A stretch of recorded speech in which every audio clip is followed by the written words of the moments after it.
नमस्कार, आप सभी का स्वागत है इंडिया न्यूज़ और न्यूज़ में। मैं हूँ आपके साथ कशिश पांडे। तो दोस्तों आज हमारे साथ मौजूद हैं the very talented and very handsome Dara Singh Khurana. आपका बहुत-बहुत स्वागत है। थैंक यू सबसे सो पहले मच। मैं आपसे यही जानना चाहती हूँ, आप कैसे हैं? क्या हाल-चाल है आपके? मैं बहुत अच्छा हूँ, मुझे अगर कोई पूछता है तो मैं मेरा जवाब यही होता है कि मैं हमेशा अच्छा रहता हूँ और ये मैं मानता हूँ कि मैं हमेशा अच्छा रहता हूँ और हाल-चाल तो आपके सामने है, बिल्कुल बढ़िया है, खुशमिज़ाज लाइक ऑलवेज़।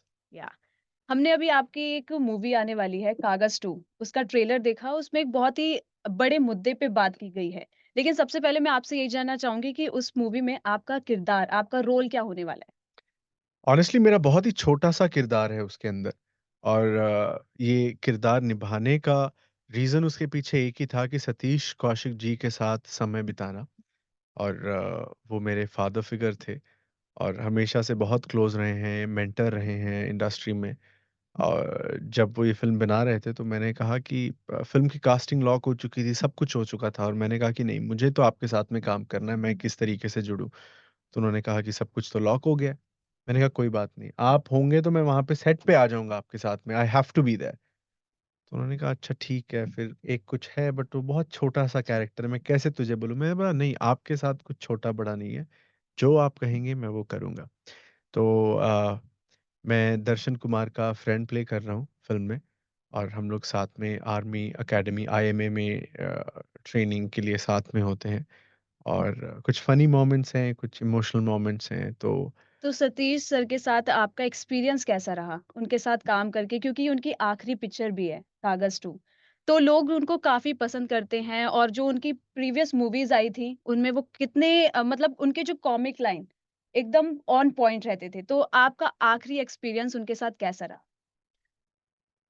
अ, फ़िल्म तो मेरा आखिरी एक्सपीरियंस नहीं था, उसके बाद भी हम लोग मिले बट हाँ, ऑन सेट आखिरी एक्सपीरियंस आप उसे कह सकते हैं। उनके साथ हर एक्सपीरियंस मेमोरेबल ही है क्योंकि he comes with so much experience of life, so much experience of cinema. He was a body in himself that one person can study. तो जब भी बैठते थे बहुत कोई डीप बात कर जाते थे वो जो इंसान के दिल को छू जाती है। तो एक्सपीरियंस तो आई थिंक बहुत सीखा है उनसे और सिर्फ़ उनके आस-पास रह के क्योंकि वो बातों-बातों में बहुत डीप बातें बोल जाते थे। हुँ। So I think he is been a great learning force in my life. तो उन्होंने बिहाइंड द सीन मतलब मूवी के पीछे, पर्दे पे नहीं, पर्दे के पीछे कभी उन्होंने ऐसी जैसे हम टीवी पे उनको देखते थे, हँसी-मज़ाक करते हुए, ऐसे कुछ मोमेंट आपके साथ? ओह! हमेशा वो मतलब हमेशा इतनी हँसी-मज़ाक करना पसंद करते थे और सबसे अच्छी चीज़ जो मैंने उनसे सीखी ये है कि वो अपना मज़ाक बना देते थे खुद ही हुँ। और बिल्कुल भी उस चीज़ का बुरा नहीं मानते थे। तो वो क्या उनका ये फ़िलॉसफ़ी थी कि अगर मैं खुद पे अपने आप पे हँस देता हूँ ना, तो कोई और मेरे पे नहीं हँसता या कोई अगर हँस भी दे ना, तो मुझे बुरा नहीं लगता क्योंकि मैं खुद भी अपने आप पे हँस देता हूँ, तो क्या फ़र्क पड़ता है? तो ये बहुत अच्छी चीज़ मैंने सीखी क्योंकि यूजुअली हम लोग ऑफेंड हो जाते हैं अगर कोई कुछ कहता है तो। सतीश जी कभी भी ऑफेंड नहीं होते थे। इनफैक्ट मुझे एक किस्सा याद है कि हम लोग एक काली गाड़ी में ट्रैवल कर रहे थे लखनऊ में और सतीश जी आगे बैठे हुए थे, हमें किसी से मिलना था, तो 2 बार हमारी गाड़ी उसको क्रॉस कर गई और हमने उनको देखा। हम तो ख़ैर उनको जानते ही नहीं थे पहली बार मिल रहे थे।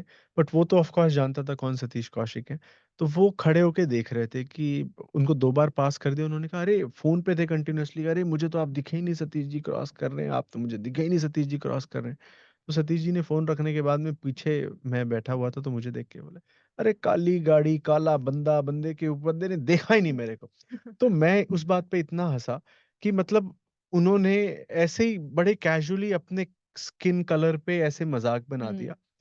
तो you don't give that space to anybody else to make fun of you then क्योंकि आपने खुद ही बना दिया and you are not being offended about it and you have accepted it. So I think he had that acceptance which very little people in the world have. So that really made him stand out as a human being. Okay, Commonwealth year of youth champion में आप first Asian के तौर पे appoint किए गए थे। तो उस वक़्त आपकी फीलिंग कैसी थी?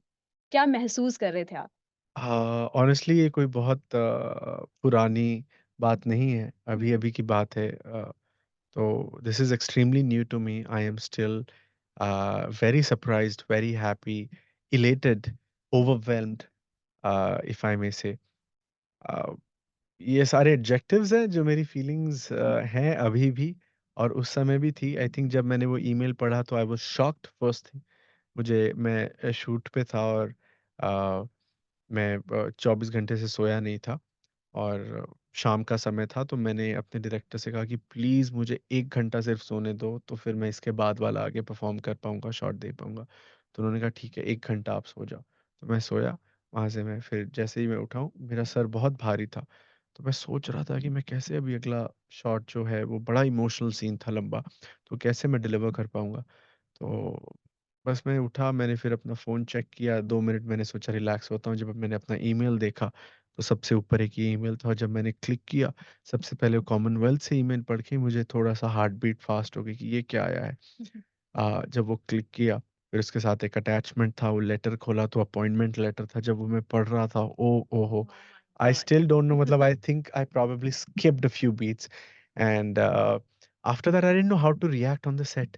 I just told them by the time I reached finished reading that email they said, "Oh shot ready है, फटाफट रेडी हो जाओ आप भी।" तो मैंने कहा बस मुझे 5 मिनट चाहिए। मैं पीछे गया और मैं सिर्फ वॉक कर रहा था और वो सिंक इन कर रहा था उस थॉट को and I think I don't like surprises in life, but this was a very good surprise that I'll always remember. ऐसे ही आपको और सरप्राइज़ मिलते रहें आगे भी। हम तो यही भगवान से बोल रहे हैं कि आपको ऐसे सरप्राइज़ आदे आगे देते रहें और आपको इनकी आदत पड़ जाए। Thank you. That's very kind of you. अच्छा, हम कागज़ 2 की बात करें, तो इस मूवी का हमने ट्रेलर देखा। इसमें एक बहुत बड़े मुद्दे की बात करी गई है, कैसे एक पॉलिटिशियन जब रास्ते पे अपनी रैली निकालते हैं, तो अपना रास्ता बनाने के लिए दूसरों का रास्ता रोक लेते हैं। ये लाइन इसमें यूज़ करी गई है। तो मैं आपसे यही जानना चाहूँगी कि आपको कैसा लगता है? आजकल अभी रोड पे भी ऐसा एक सीन चल रहा है, उसका हम नाम नहीं लेंगे, लेकिन आपको क्या लगता है कि ये सही चीज़ है या गलत है? क्या रास्ता रोक के कोई इंसान होता है इमरजेंसी में होता है, किसी को अपनी मंज़िल तक पहुँचना होता है, इस वज़ह से पहुँच नहीं पाते। आपके अकॉर्डिंग ये सही है या गलत है? आई थिंक ये एब्सोल्युटली गलत है। अ, आपको डेफ़िनेटली राइट है किसी चीज़ से डिसएग्री करने का, उसके अगेंस्ट अगर आपकी बात नहीं मानी जा रही है क्योंकि हम एक डेमोक्रेटिक नेशन में रहते हैं तो बिल्कुल। प्रोटेस्ट करने का। बट जब हम प्रोटेस्ट करते हैं तो एक कॉमन पब्लिक का आप अगर रास्ता रोकते हैं, तो आपको नहीं पता कि कौन कितनी इमरजेंसी से गुज़र रहा है और कितनों को कितनी प्रॉब्लम फेस करनी पड़ सकती है उस रास्ते के रोके जाने की वजह से। आप प्रोटेस्ट करें, प्रोटेस्ट करने के बहुत सारे और तरीके भी हैं बहुत तरीके। और हम इनफैक्ट हम लोगों ने कुछ पिछले महीनों में देखा भी है, बहुत अलग-अलग तरीके के प्रोटेस्ट हुए हैं एंड ऐसा नहीं है कि वो इम्पैक्टफुल नहीं होते। वो भी इम्पैक्टफुल होते हैं। बट आपको as a evolved citizen of your country you have to decide कि आप कौन-सा तरीका चुनेंगे चुनें। प्रोटेस्ट करने का।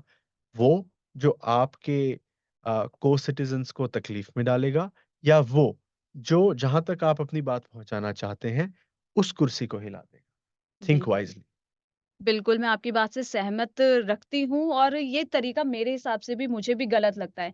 क्योंकि जैसे आपने ट्रेलर में देखा, कैसे वो एक बच्ची की डेथ हो जाती है सिर्फ़ इसी कारण की वज़ह से कि एक नेता ने रास्ता रोक लिया अपने रैली के चक्कर में। तो ये तो चीज़ें बिल्कुल गलत है, ये हर आम इंसान के लिए सोचनी चाहिए अपनी रैली निकालने से पहले।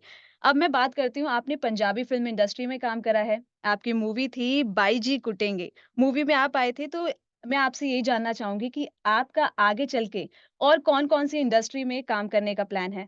साउथ में भी आप काम करेंगे? साउथ में मैं ऑलरेडी कर चुका हूँ। मेरी लास्ट फ़िल्म बैंड्रा रिलीज़ हुई है, yes, yes, Malayalam film Malayalam में। थी वो। तो साउथ ऑलरेडी स्टार्ट हो चुका है। तो भोजपुरी सिनेमा? मैंने कभी सोचा नहीं है ऑनेस्टली और मैंने to be very honest Bhojpuri films कभी देखी भी नहीं है। बट अगर कुछ इंटरेस्टिंग स्क्रिप्ट आती है जो मुझे लगता है कि ऑडियंस के साथ कनेक्ट करेगी, उन्हें एंटरटेन करेगी और मेरा मकसद सिर्फ एंटरटेन करना नहीं होता है, मुझे लगता है कि मैं कोई भी कैरेक्टर प्ले करूँ, कोई भी काम करूँ, it has to have a underline message to it. Right, अगर ऐसी कोई स्क्रिप्ट आती है तो I think language is not a barrier for me. मैं उसको लैंग्वेज के साथ नहीं तोलूँगा, बल्कि कॉन्सेप्ट को समझूँगा और मेकर ज़रूर देखूँगा क्योंकि अ, वो बहुत ज़रूरी है कि कौन इस फ़िल्म को बना रहे हैं तो आपको पता लग जाता है कि ये किस तरीके से निकल के आएगी। क्योंकि बहुत सारे प्रोजेक्ट्स ऐसे होते हैं कि सुनने में कुछ और होते हैं, जब रेडी हो जाते हैं ना, तो आप खुद शॉक्ड होते हैं कि अरे! ये कैसे, जो मतलब स्टोरी सुनी थी, ये तो बन के तो कुछ और ही आ गया है। So that is one risk that I would really want to avoid. इसके लिए जो भी मैंने थोड़ा-सा काम किया है अपने जीवन में, अच्छे लोगों के साथ, बहुत अच्छे और बहुत दिग्गज लोगों के साथ किया है, जिन्होंने बहुत अच्छे सिनेमा बनाई है।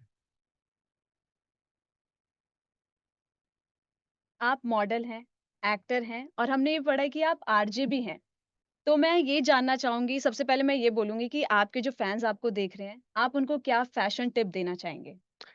आरजे की बात, मैं आरजे बहुत ही ब्रीफ समय के लिए था, वो भी मैंने सोचा नहीं था मैं कभी आरजे बनूँगा, बट लॉकडाउन में हम सभी अपने घर पे थे, मैं अपने होम टाउन में था और बोर हो रहा था, तो समझ में नहीं आया क्या करूँ अपने आप को बिज़ी रखने के लिए। तो वहाँ का जो रेडियो स्टेशन था, मैंने सोचा कि why not host a show their? क्यों ना मैं अपने शहर के लोगों को मेरे जो बॉलीवुड के कनेक्शंस हैं, उनके इंटरव्यू करके उनकी बात पहुँचाऊँ। बिल्कुल। तो मैंने एक शो स्टार्ट किया जिसका नाम था बॉलीवुड की बात मिस्टर इंडिया के साथ, और उसके कई एपिसोड्स होस्ट किए, कई सेलिब्रिटीज़ के इंटरव्यूज़ लिए, लाइव कॉल्स उठाए, अपने एक्सटेंडेड फैमिलीज़ जो मेरे लिसनर्स थे उनसे लाइव बातें की, और बहुत एन्जॉय किया। मैंने एक फाउंडेशन के बारे में पढ़ा है आपके, जिसका नाम है pause, breath and talk foundation. इसमें मेंटल हेल्थ जिनको प्रॉब्लम होती है मेंटल से हेल्थ से रिलेटेड, आप उनके लिए मदद करते हैं। तो इस फाउंडेशन को स्टार्ट करने का आइडिया आपके पास कैसे आया? ये लॉकडाउन के बात है। तो when we lost Sushant Singh Rajput, who was a dear friend of mine, and I was also his fashion consultant. तो अगर आप बहुत बिजी हैं और आप किसी के दोस्त भी हैं, तो आपको समय उनके साथ कम बिताने का मौका मिलता है।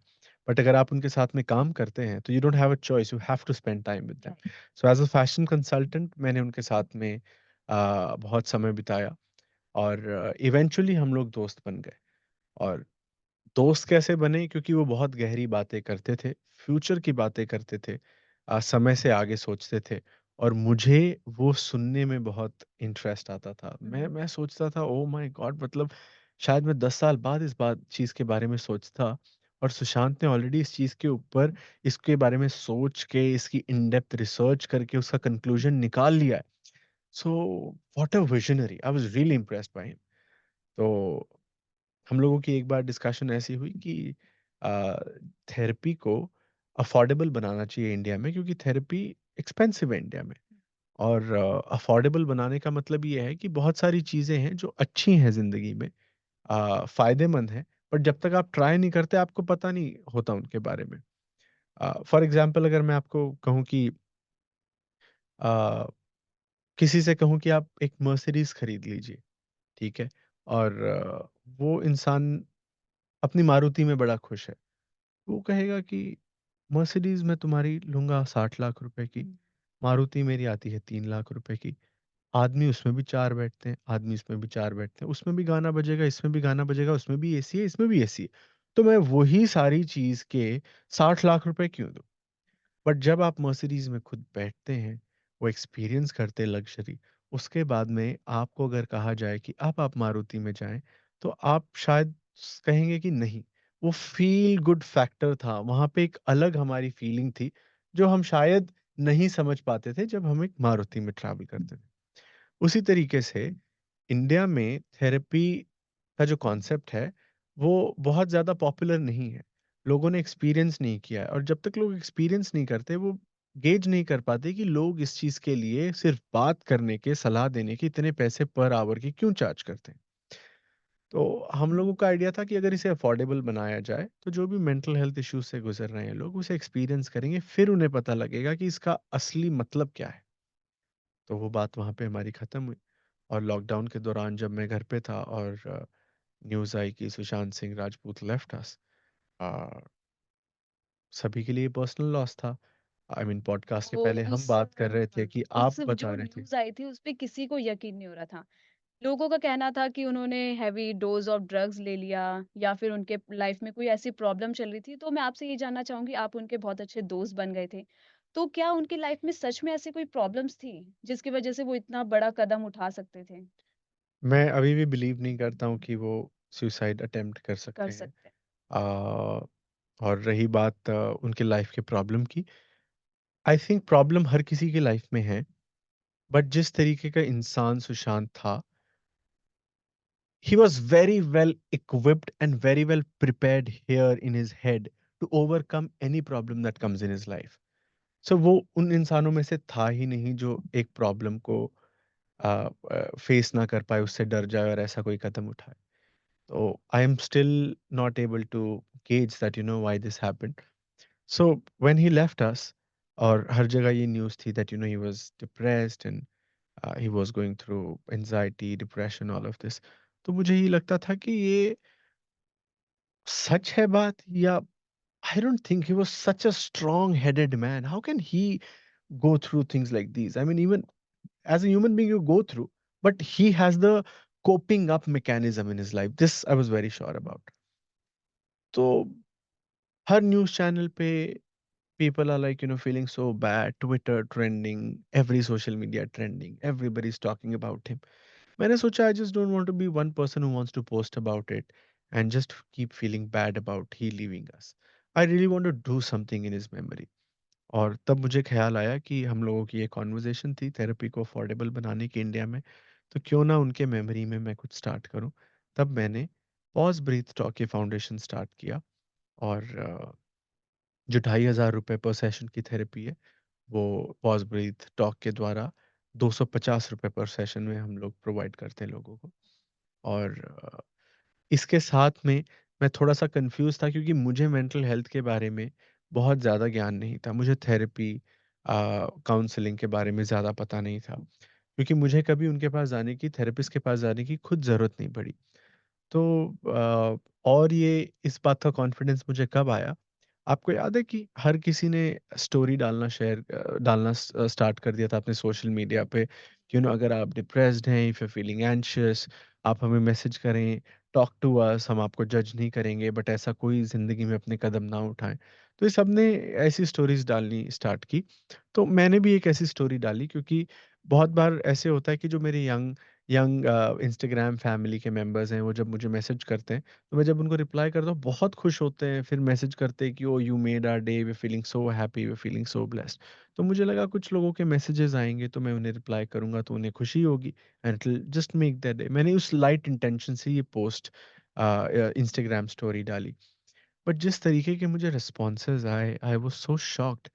अ, मुझे एक 16-17 साल के लड़के का मैसेज आया,